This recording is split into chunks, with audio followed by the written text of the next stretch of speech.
তো hello guys, আর একটা নতুন কন্টেন্টে তোমাদের স্বাগত। তো আজকে আমি একটা অডিটের ইন্সপেকশনে চলে গেছিলাম। লোকেশনটা হচ্ছে বৈচি গ্রাম। তো সেখানে একটা সরকারি প্রজেক্ট হয়েছে, একটা সোলার পাম্পিং সিস্টেম, খেতে জল দেওয়ার। তো টেকনোলজিটা তোমাদের সাথে একটু শেয়ার করব, কিভাবে কীরকম এই জিনিস কাজ করে। তো চলো এগিয়ে যাই।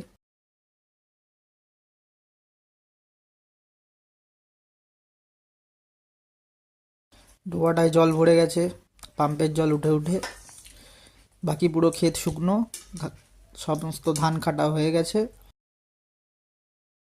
তো এই সেই পাইপলাইন যেখান থেকে জলটা বেরোয়।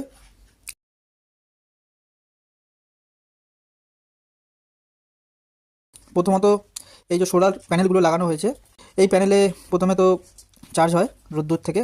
তো প্রথমে সোলার প্যানেলে চার্জ হওয়ার পরে যখন জমিতে চাষবাস শুরু হয়, তখন তখন এই নলের মুখে পাইপ লাগিয়ে যে যার জমিতে জল দেয়।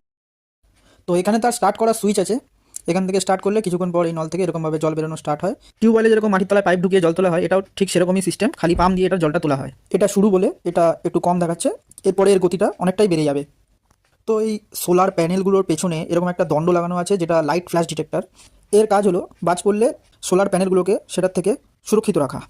আর এদিকে একটা সোলার লাইট লাগানো আছে, সন্ধ্যাবেলা অটোমেটিক্যালি এটা জ্বলে ওঠে, আর অটোমেটিক্যালি সকালবেলা বন্ধ হয়ে যায়। তো আজকের মতো কাজ আমাদের এখানেই শেষ হয়ে গেছিলো। টেকনোলজিটা আমার খুব ভালো লাগলো, তাই তোমাদের সাথে শেয়ার করলাম।